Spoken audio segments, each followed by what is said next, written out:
Karena Allah Subhanahu wa taala sesungguhnya mencintai seorang hamba yang melakukan amalan-amalan kecil secara terus-menerus daripada hanya melakukan amalan yang besar namun tidak secara kontinu dan terus-menerus.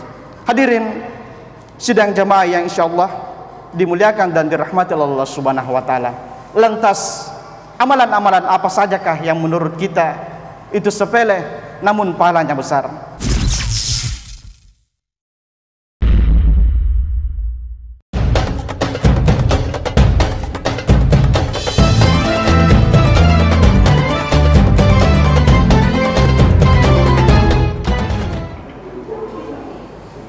Bismillahirrahmanirrahim.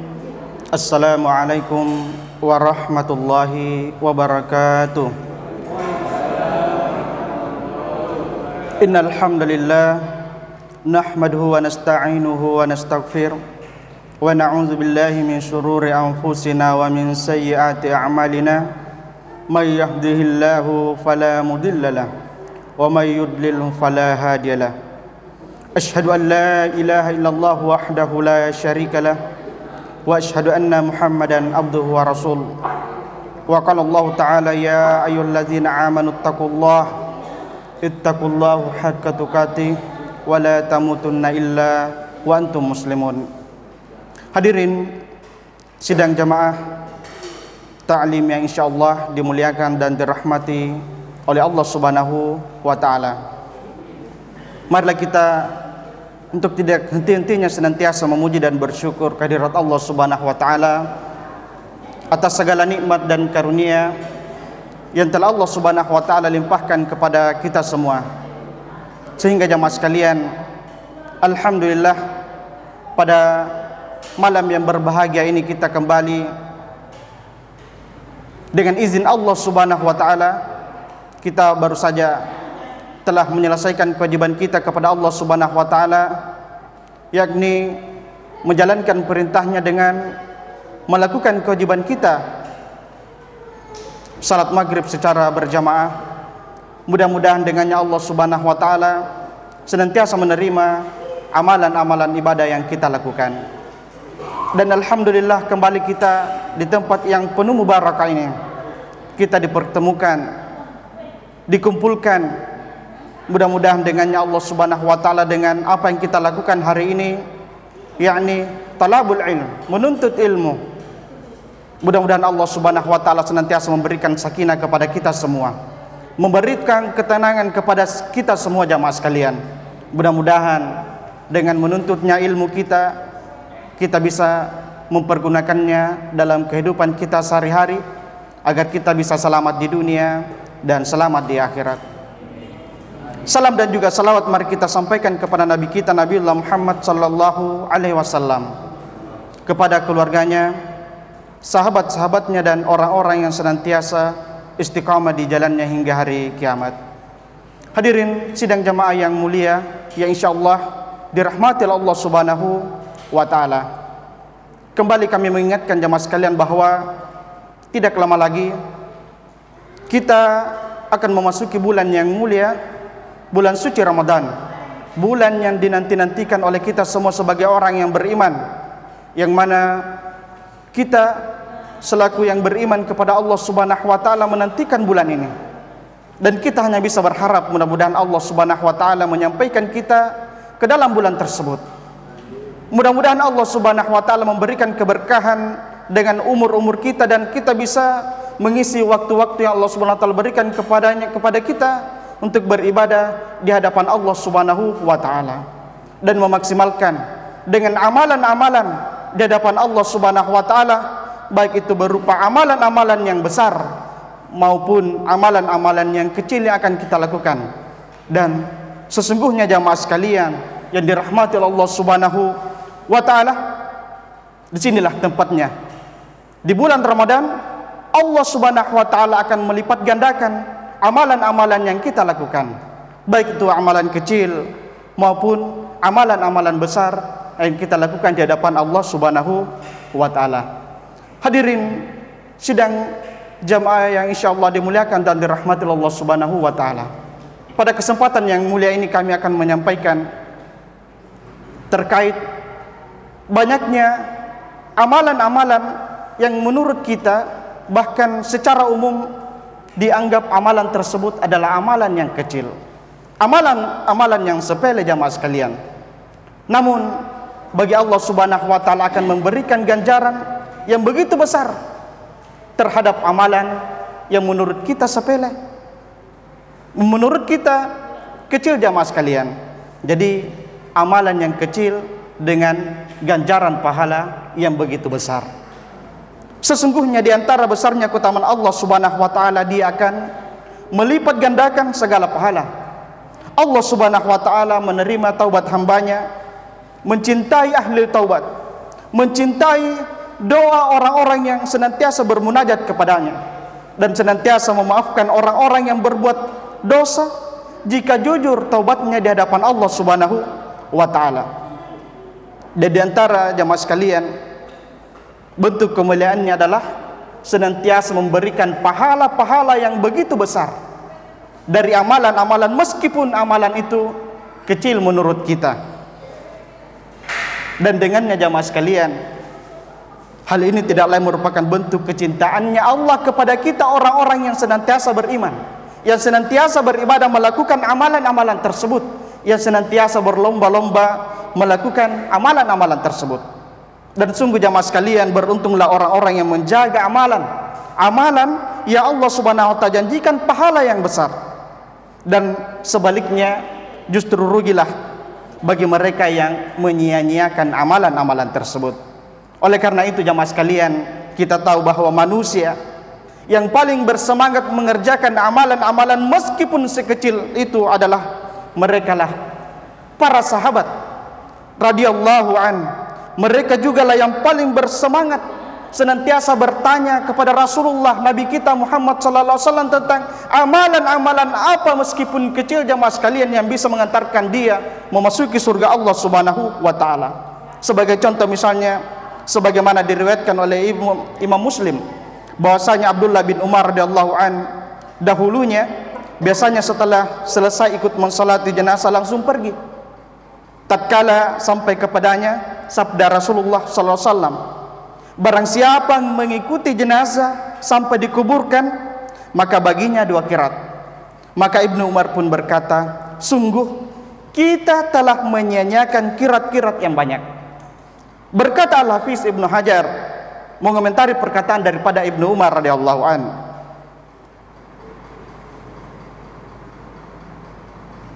beliau berkata bahwa hal ini menunjukkan bagaimana keutamaan seorang Ibnu Umar.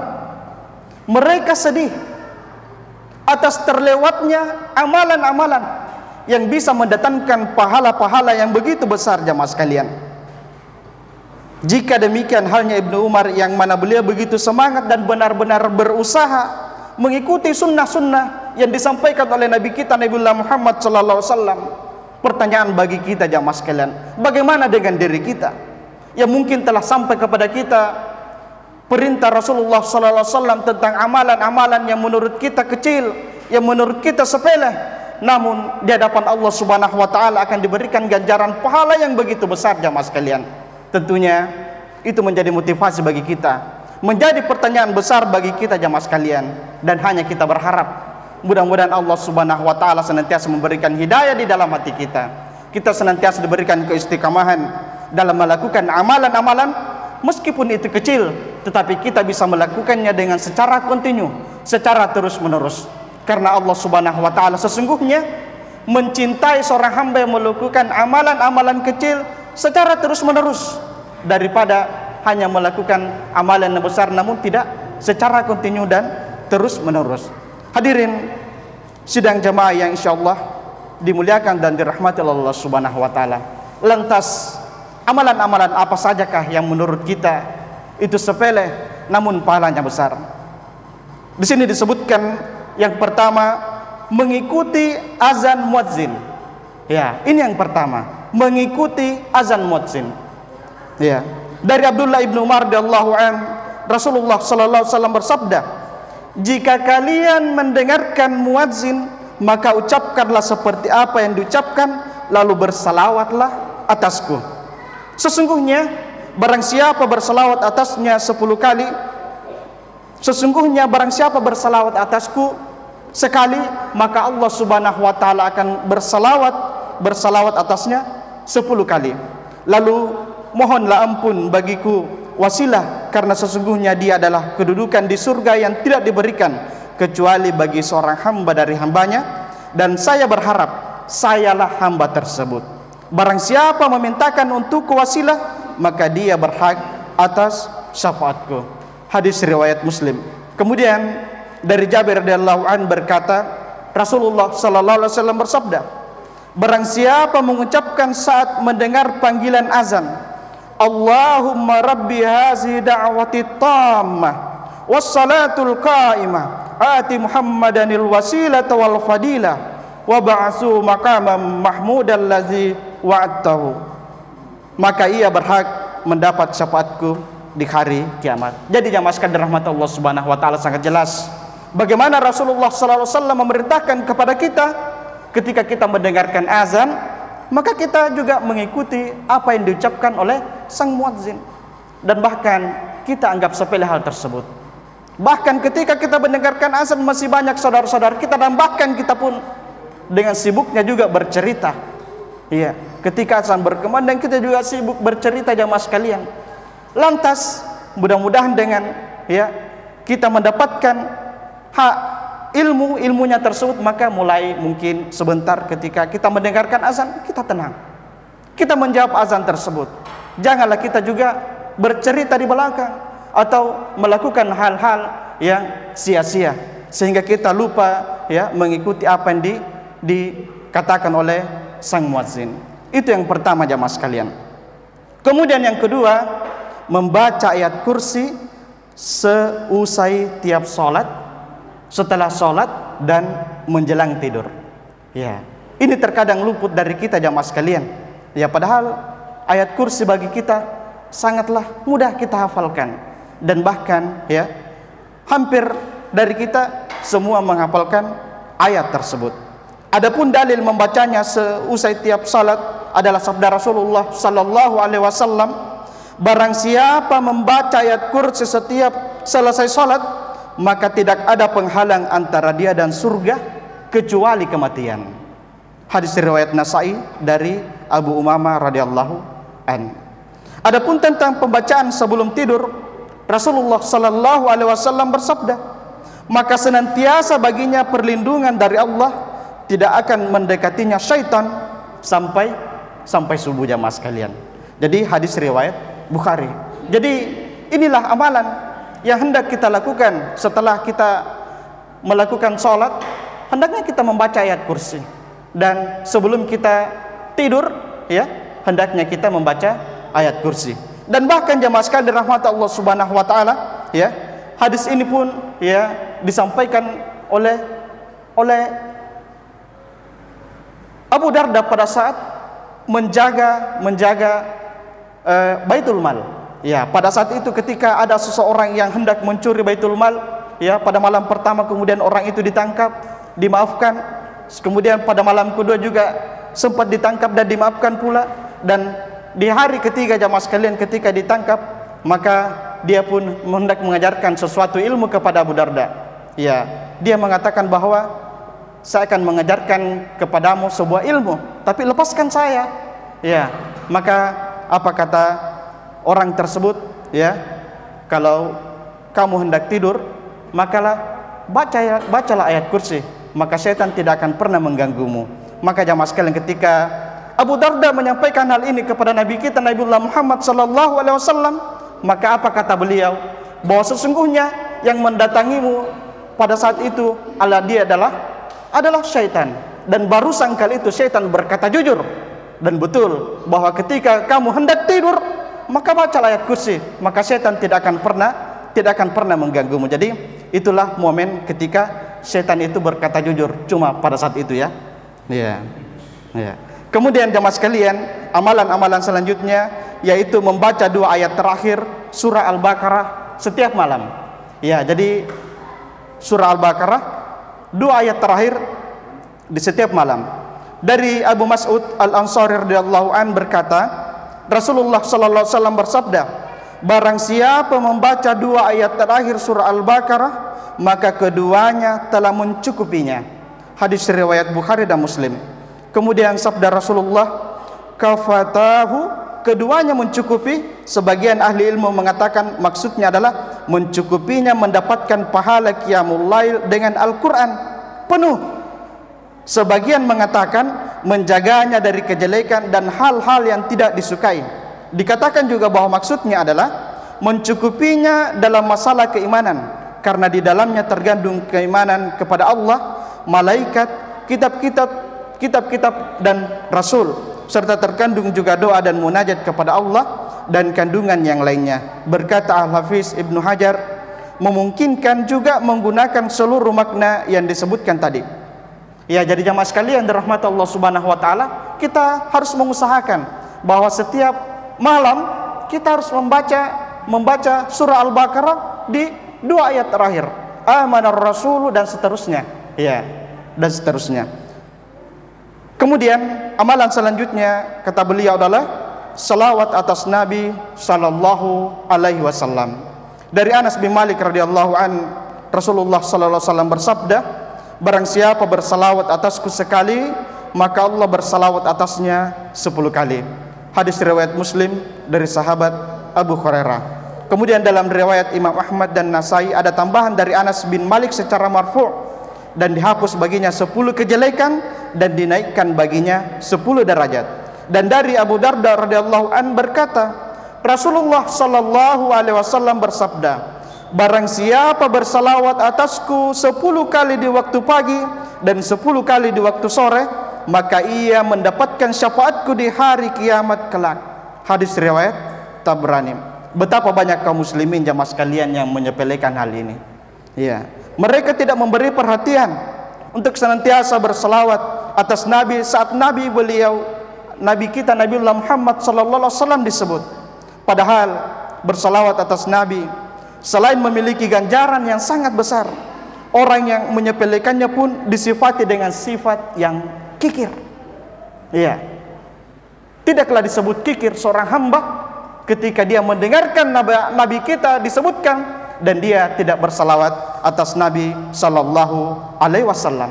Ya, sebagaimana sabda Rasulullah sallallahu alaihi wasallam, seorang yang bakhil adalah seorang yang jika namaku disebut dia tidak bersalawat atasku. Hadis riwayat Ahmad, Tirmizi dan Nasai.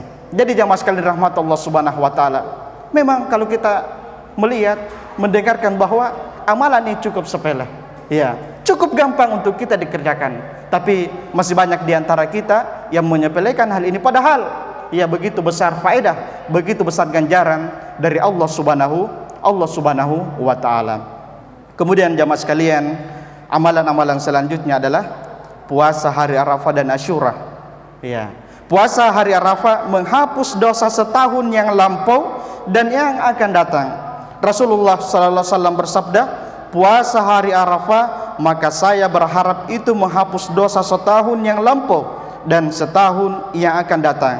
Hadis riwayat Muslim. Jadi puasa Arafah ini kita lakukan pada setiap tanggal 9 Zulhijjah, ya, ketika jamaah haji wukuf di Arafah. Ya, ketika jamaah haji wukuf di Arafah. Kemudian adapun puasa hari Asyura, maka dia menghapus dosa setahun yang telah berlalu. Ya, Rasulullah sallallahu alaihi wasallam bersabda, puasa hari Asyura saya berharap dia menghapus dosa setahun sebelumnya. Hadis riwayat Muslim. Jadi puasa Asyura ini adalah puasa yang dilakukan pada tanggal 10 Muharram. Ya, pada tanggal 10 Muharram. Jadi marilah kita berpuasa pada saat itu. Maka Allah Subhanahu wa taala, ya, sebagaimana harapan Nabi kita Nabiullah Muhammad sallallahu alaihi wasallam, maka dosa kita akan diampuni setahun yang lalu. Kemudian jamaah sekalian dirahmati Allah Subhanahu wa taala, amalan-amalan selanjutnya adalah memohonkan ampunan untuk kaum mukminin. Ya, dari Ubadah bin Samit radhiyallahu an, Rasulullah sallallahu alaihi wasallam bersabda, barang siapa memohonkan ampunan bagi kaum mukminin laki-laki dan perempuan, maka Allah menulis baginya untuk setiap seorang mukmin laki-laki dan perempuan satu kebaikan. Ya, hadis riwayat Tabrani, dihasankan Syekh Al-Albani. Jadi janganlah kita ya pernah bosan untuk mendoakan saudara-saudara kita yang lain. Ya, minimal kita mendoakan bagaimana supaya dia terhindar dari masalah, ya. Apalagi mungkin ya kita di sekitar kita semua orang-orang mukmin, ya, yang beriman kepada Allah Subhanahu wa taala. Marilah kita senantiasa mendoakan saudara-saudara kita. Ya, karena sesungguhnya salah satu doa yang diijabah oleh Allah Subhanahu wa taala mendoakan saudara kita, ya, dan saudara yang kita doakan tersebut tidak mengetahui bahwa kita mendoakannya. Itulah salah satu doa yang dikabulkan oleh Allah Subhanahu wa taala.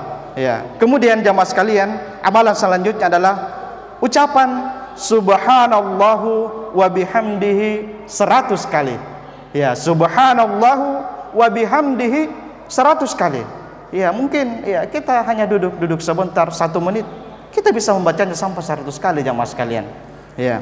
Dari Abu Hurairah radhiyallahu anhu, Rasulullah sallallahu alaihi wasallam bersabda, barang siapa mengucapkan subhanallah wa bihamdihi 100 kali dalam sehari, maka dihapuskan darinya kesalahan-kesalahan meskipun sebanyak buih di lautan. Hadis riwayat Bukhari dan Muslim. Masya Allah jamaah sekalian. Ya, inilah pahala ya Allah Subhanahu wa taala berikan kepada kita hanya dengan mengucapkan subhanallah wa bihamdi sebanyak 100 kali. Ya. Dan bahkan mungkin kita bisa mengulang-ulangnya dalam sehari, dan ganjarannya adalah Allah Subhanahu wa taala akan menghapus dosa-dosa kita sebanyak mungkin dosa kita meskipun sebanyak buih di lautan. Kemudian selanjutnya adalah amalan selanjutnya adalah takziah untuk ahli mayit atau orang yang kena musibah.